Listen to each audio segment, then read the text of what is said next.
The purpose of this video is to give you a quick review of the use of debits and credits in accounting.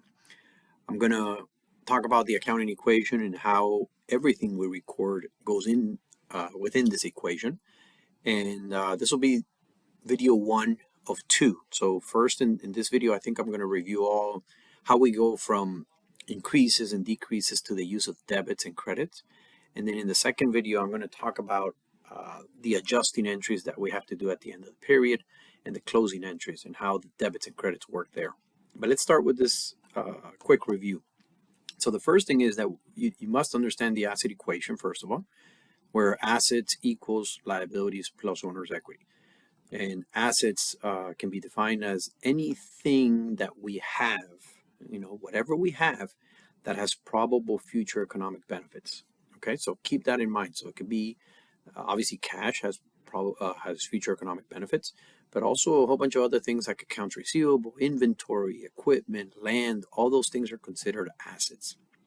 So then, based on everything that we have, we divide it into what we owe and what belongs to us. And this is in layman's terms, but nevertheless, it helps us understand. So the definition of a liability implies probable future sacrifices. So somewhere in the future, you're going to have to pay with some of these assets that you have.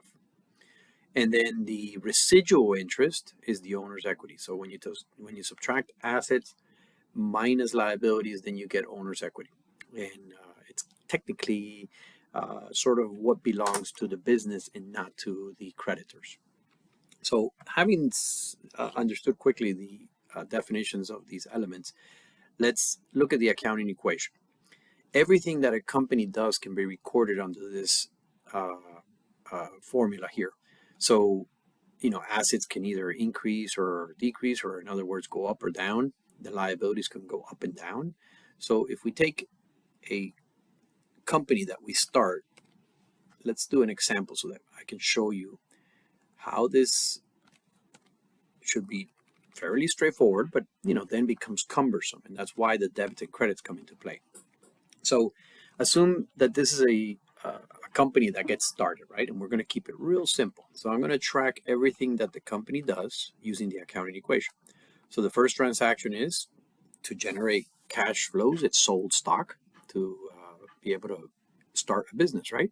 So as it sells stock for $100, your asset cash goes up, right? So we would say plus 100 in cash and then plus 100 in owner's equity. And more specifically, we would say common stock. And then the other thing is the company borrows $70, again, to be able to have cash flows to invest and to get started. So cash comes in, cash goes up, $70, and then the liabilities go up, notes payable or some liability name.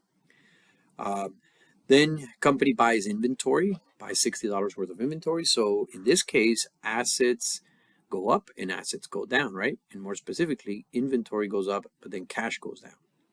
So to track how much we have in cash, we would say 100 plus 70 is 170. Now we're taking out 60, so we have 110. Okay, so very quickly you'll see how this becomes cumbersome to try to track things this way.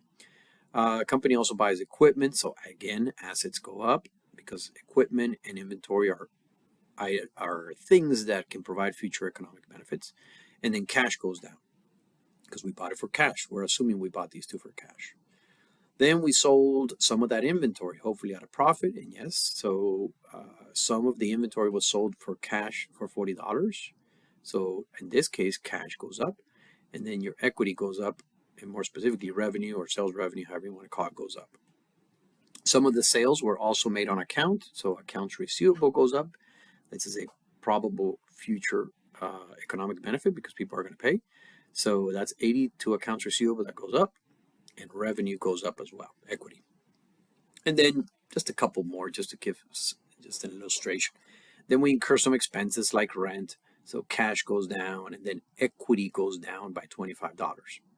But more specifically, expense is going up, right? But expense reduces your owner's equity. So think of it that way. And the same thing for salaries. We pay salaries of 30, and equity goes down for that 30. So quickly you can start seeing how this becomes very tricky to track. If you're doing pluses and minuses, it just becomes cumbersome. So what's a better approach? Okay, so here's the better approach. Let's look at the better approach. So instead of using the ups and downs, we came up with a system based on debits and credits. And this is the connection that you have to make. There is not necessarily a logical reason as to why it goes up on the left side for the assets and then on the right side for the liabilities and owner's equity. But what is true is that once you make one decision, let's say you decided this year, you decide to do T accounts, right? So you're going to reflect ups over here. So if you decide that you're going to reflect positives on the left side, or the debit side, we call it, right? Then by default, you have to do the opposite on the other side of the equation. Okay, so if assets equals liabilities plus owner's equity, then this is the only thing you got to remember, that somebody decided that up was going to be on the debit side. They could have done it the other way around and it wouldn't have mattered. If they would have decided, and I don't want you to focus on this, but if they would have decided that assets go up on the credit side, then liabilities would have gone up on the opposite side of the debit. But that's not what was decided. What was decided was this right here. If you want to increase an asset, then you debit that asset. That's just how it's going to be. And then the opposite is true for liabilities and owner's equity. And you'll see in a minute how this becomes much more practical than positives and negatives. Okay, so let's do the same transactions that I just discussed with positives and minuses, right? Over here. So I'm going to go quickly through them since we know what we need to do. But for example, when we sell stock, since we're saying that cash went up, then we debit cash. Since we're saying that equity goes up, then we credit common stock, the account common stock in equity, right? If we borrow money, cash goes up, so we debit, because that's the way you say up for cash. And then the liabilities go up, so that's a credit to liabilities. Same thing with inventory. Now we're saying the asset inventory is debited because it goes up, but the asset cash is credited because it goes down. Okay. You buy equipment, similar thing. You know, your asset equipment is debited, but your asset cash is credited. And then lastly, these four are for revenues. So you sell for cash, cash is debited. You sell for on account, so accounts receivable is debited. And in both scenarios, you credit the revenue because that increases equity. And then the last two are the expenses. So here you have two expenses you incur. So you credit cash because you're paying for them. You know, cash is going down. And then equity is going down, okay? And that's a debit. And that's why we say that expenses go up on the debit side, right? But technically what they're doing is they're reducing owner's equity. Okay, so this makes it a little bit more practical. So the next thing would be, well, instead of having just one T account for everything, then we have, why don't we separate T accounts per account, and then we can track things very easily. Because even with this system, it's kind of hard to have the balance in cash. You got to go in there and say, okay, this is cash, this is cash, this is cash, and this is cash. And then you would have to sum them all up, right? Or net them all out, because some of them are positive, some of them are negative. So naturally, we have an account for each one of these to make it so much easier, right? So let me show you. So the same transactions, but now I'm keeping all my cash in one account, all my inventory transactions in one, all my equipment here, accounts receivable, etc., right? And you see how everything gets reflected here. So if I ever need to know what the balance in cash is, then it won't be hard. Oops, how do I get the, well, here, I need to put a line in here, bear with me. How come I can't see it?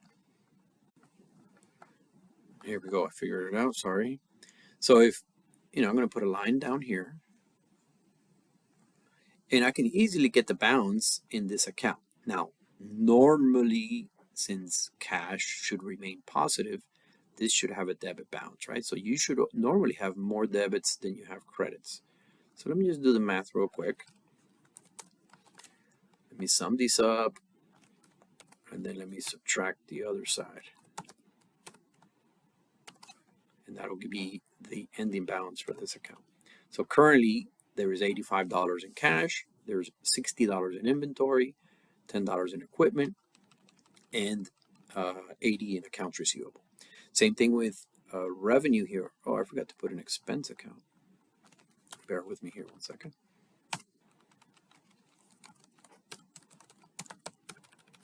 And I'm keeping everything generic. In other words, I'm putting both expenses together. It doesn't matter. An expense is an expense, but in a business, you would have, rent expense, salaries expense, all separated.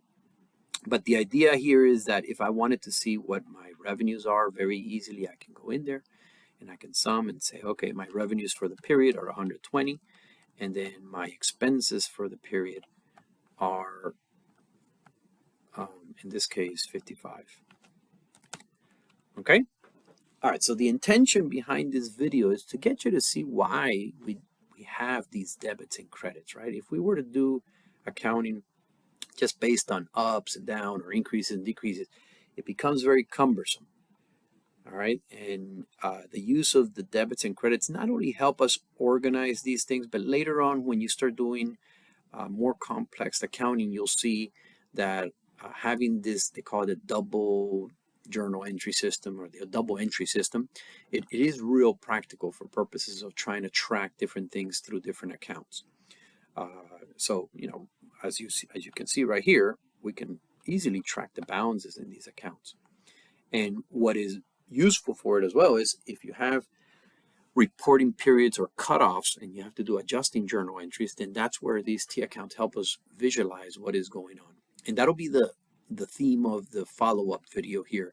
So this video right here is just the basics of debits and credits. I just wanted to give you a quick refresher. And then in the second video, what I'll do is I'll wrap up like an accounting cycle so that you can see why the adjusting entries are needed and why we close the accounts after that. Okay, but this concludes the video on the review on the debits and credits in accounting.